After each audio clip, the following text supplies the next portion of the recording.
Hello, good evening. मैं Z Bharti, आप सभी दोस्तों को आपके अपने ही परिवार जेड भारती की ओर से सरस्वती पूजा की हार्दिक शुभकामनाएं मेरे दोस्तों।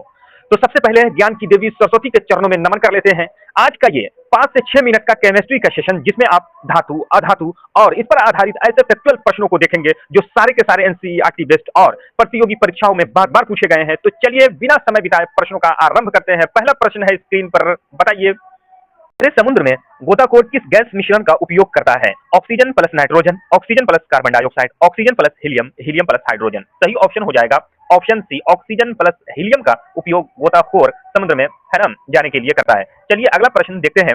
गहरे समुद्र में नाइट्रोजन का अधिक प्रभाव किस समस्या को जन्म देता है? सही ऑप्शन हो जाएगा मेरे दोस्तों नाइट्रोजन नार्कोसिस को यह जन्म देता है, नाइट्रोजन की अधिकता। चलिए अगला प्रश्न देखते हैं। गोताखोर के लिए हीलियम गैस उपयुक्त क्यों मानी जाती है? इसलिए कि हीलियम गैस जो होती है मेरे दोस्तों निष्क्रिय गैस होती है। सही ऑप्शन हो जाएगा ऑप्शन सी। चलिए अगला प्रश्न हम देखते हैं। अगला प्रश्न है, भारी जल यानी हेवी वाटर का रासायनिक सूत्र क्या है? आप तो ये बताइए कि भारी जल का रासायनिक नाम क्या है? भारी जल का रासायनिक नाम जो है ड्यूटेरियम है। ड्यूटेरियम का ये सूत्र क्या है? तो D2O क्या है? D2O। सही ऑप्शन ऑप्शन सी। चलिए अगला प्रश्न देखते हैं। इसी में क्वेश्चन ये बनता है कि आप बताइए कि ड्यूटेरियम में न्यूट्रॉन की संख्या कितनी होती है? बताइए। न्यूट्रॉन की संख्या ड्यूटेरियम में 1 होती है। इसी तरह प्रोटियम में न्यूट्रॉन की संख्या कितनी होती है? तो वो 0 होती है। इसी तरह ट्राइटियम में न्यूट्रॉन की संख्या 2 होती है। चलिए अगला प्रश्न देखते हैं। अगला प्रश्न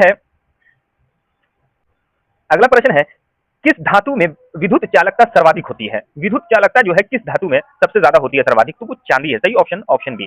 चलिए अगला प्रश्न देखते हैं। अगला प्रश्न है, मोती की रासायनिक संरचना किस पदार्थ से निर्मित होती है? बताइए। सही ऑप्शन हो जाएगा option the right answer, calcium carbonate से निर्मित होती है मोती की रासायनिक संरचना। चलिए अगला प्रश्न देखते हैं। अगला प्रश्न है, सबसे हल्की और सबसे भारी धातु कौन है? क्रमशः बताइए। सही ऑप्शन हो जाएगा लिथियम सबसे हल्की और यूरेनियम सबसे भारी। चलिए अगला प्रश्न देखते हैं। अगला प्रश्न है, सबसे भारी प्राकृतिक तत्व कौन सा है? सबसे भारी प्राकृतिक तत्व जो है वो यूरेनियम है सर। चलिए अगला प्रश्न है आपके स्क्रीन पर, भविष्य की धातु किसे कहा जाता है? भविष्य की धातु पूछ रहा है, ईंधन नहीं।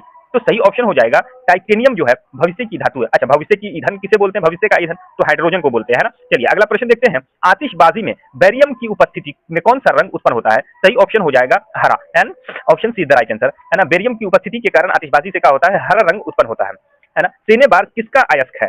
सेनेबार किसका अयस्क है? तो वो पारा का है। सही ऑप्शन हो जाएगा ऑप्शन बी। चलिए अगला प्रश्न देखते हैं। बॉक्साइड किस धातु का अयस्क है? तो ये एल्युमिनियम का है। इसी तरह अणुओं से धातु के निष्कर्षण के विज्ञान को क्या कहा जाता है? तो ये धातु क्रम कहा जाता है। Option be the right answer. चलिए अगला प्रश्न देखते हैं।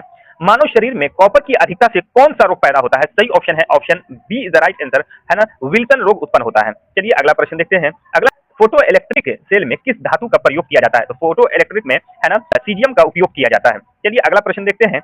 अगला प्रश्न है, भविष्य का ईंधन किसे कहा जाता है? तो हाइड्रोजन को कहा जाता है। सही ऑप्शन ऑप्शन सी हो जाएगा। चलिए अगला प्रश्न देखते हैं। अगला प्रश्न है, सबसे कठोर धातु कौन सी है? बताइए। सबसे कठोर जो है टंगस्टन है। बताइए कि टंगस्टन का उपयोग कहाँ होता है?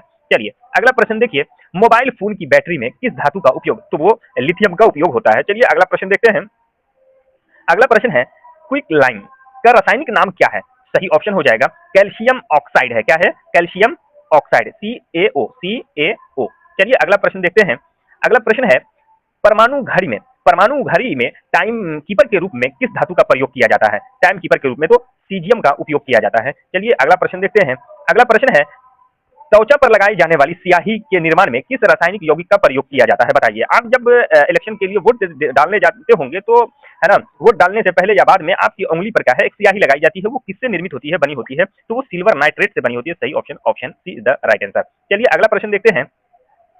क्वार्टज का रासायनिक नाम क्या है? क्वार्टज का रासायनिक नाम सर सिलिकॉन डाइऑक्साइड है। Silicon dioxide. सही option option C is the right answer. अगला प्रश्न है, सिलिकॉन डाइऑक्साइड यानी SiO2 का सामान्यतः किस नाम से जाना जाता है? तो क्वार्टज के नाम से जाना जाता है। सही ऑप्शन हो जाएगा option A is the right answer. चलिए अगला प्रश्न देखते हैं।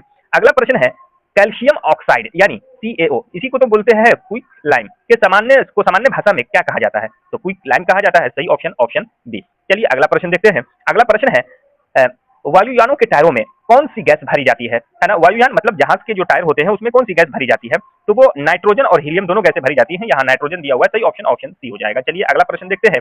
गर्म गैस के गुब्बारों में हाइड्रोजन की अपेक्षा हीलियम को अधिक वरीयता क्यों दी जाती है?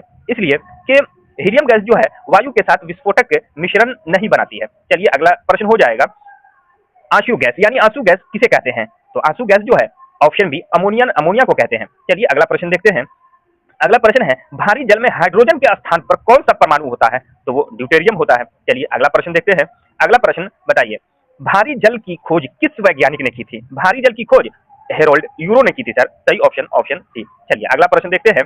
अगला प्रश्न है, तो आज के लिए दोस्तों यहीं तक। अगर मेरी वीडियो अच्छी लगी हो तो दोस्तों तक शेयर करना ना भूलिएगा, और अगर हो सके तो खुद भी सब्सक्राइब और लाइक कर लीजिएगा प्लीज। Thank you.